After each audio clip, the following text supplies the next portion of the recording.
Hey, this is Anney and Samantha. And welcome to Stuff Mom Never Told You, production of iHeartRadio.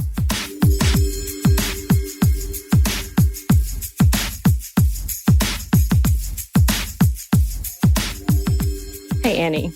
Yes? I have a question for you. Oh. Did you take any kind of martial arts growing up, or did you want to? No, I didn't. I wanted to. Oh, I desperately wanted to. I was quite clumsy and accident-prone, as you know. And I was at my brother's soccer game, and I somehow got hurt at his soccer game, and my parents became a little careful with what they would let me do, even though they did let me do gymnastics. And boy, did I bust my face on that as well. I fell right on that balance beam. I did take, it is not martial arts, but the closest I got was I did take kickboxing in 7th grade, and I took Tai Chi in 7th grade. Okay. Yeah. Have you done any self-defense classes? Because most of those are has some jujitsu or judo or in it. Did you do that? I did. I did do some self-defense, and I have a hilarious story where I was in this soundproof room in marching band. And I was with my best friend, and I was teaching her how to get out of a chokehold. But we didn't realize until 2 minutes had passed that everyone was staring at us through the glass window, and I was choking my friends to their eyes, and I had to explain everything. It was all good. Perfect. But yeah, It was quite embarrassing. How about you? So I didn't take it while I was growing up, but I do have memories of being in Korea. I guess maybe this was part of our group activities in the orphanage, doing some taekwondo. Which makes a lot of sense because I actually knew some of the forms and some of the moves that was practiced, especially when you're a newbie, like the white belt. But outside of that, I've never really done it. And I really want to because right now I'm watching all these TikTok videos. I'm on TikTok now, and all I do is just watch videos of dogs, pets, people falling, or dancing, or martial arts. And there's this one where this young woman is just going after these 6'2" men. And she's probably 5'1", tiny. And I'm I want to do that. She's badass. But the reason I'm talking about it is because I wanted to talk about more Olympics. Right? All right. And to keep us continuing on with this theme, in our attempt to stay relevant. Just kidding. And being relevant, of course, means time stamping. Might as well do that. Our episode, so people aren't so confused if they are listening to this several years down the road. Today is August 6th, 2021, which means that the 2020 Olympics, which was postponed from last year, is going on right now. But we're not talking about results today. We are going to come back to those for some of the women who have done some cool things since our last Women Around the World. But for this Women Around the World, we are specifically talking about one team, which was created by the IOC, or the International Olympic Committee. We've talked about them. In 2016, the Refugee Olympic Team. And we are taking a look at the 10 women who are part of this year's team. And a majority of these women are competing, this is why I thought about it, in judo or taekwondo. And I thought that was very interesting. Yeah.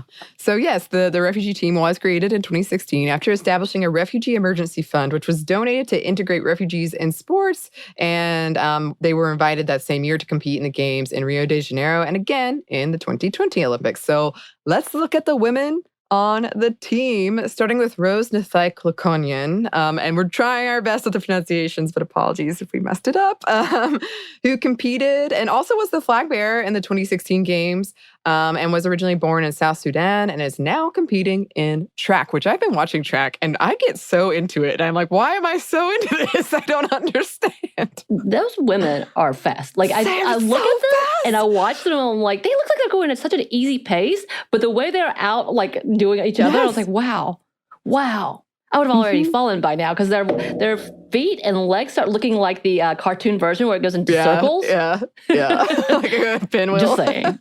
I know, we just completely digressed. And there's Muna Daouk, who's competing in judo, who is a Syrian refugee, currently living in the Netherlands. And by the way, she's been practicing judo since she was 6. And I know a lot of these people have been practicing it since a young age. Right. Then there's Dina Parunas Langarudi, an Iranian refugee who has claimed at least 34 world ranking medals since 2015. And she's competing in Taekwondo and was the first refugee athlete to compete in the World Taekwondo Championships. Then there's Nigara Shaheen, who is also competing in judo, and she's an Afghanistan-born woman, a part of the mixed team for judo and currently living in Russia. There's Angelina Nadai Lohalith, who is competing in the women's 1,500-meter race in track. She was originally from South Sudan and is currently training in Kenya. And then we have Afghanistan-born Massama Alizada, who is currently living in France and is competing in the women's road race for cycling this year. Then we have Kamia Alzadeh, also competing in Taekwondo for the Olympics. And she is an Iranian refugee who has been competing for a while now, including in the 2016 Olympics, where she made history as being the first woman to earn a Summer Olympic medal from Iran. And in sport shooting, we have Luna Salman, who was born in Eritrea, is currently living in Switzerland, where she's been able to train under gold medalist Nicolo Campriani. Then there's Yusra Mardini, a swimmer who not only competed in 2016, but has continued to train to be a part of the 2020 Olympics as well. Currently, she is living in Germany. Mardini left Syria and has been a force during these current games. And another judo women's mixed team member is Sanda Aldas, another Syrian native who continues to compete and is currently being coached by her husband, who are both currently residing in the Netherlands. And yeah, they have been a wonderful team. I know Kamia Alzadeh almost got a bronze. She did come in fourth in Taekwondo when she was competing. But yeah, it's been a fierce game for all of them. And they've done a great job competing this year. For sure. For sure. And as of recording, there's still a couple days of the Olympics left, so we'll see what happens.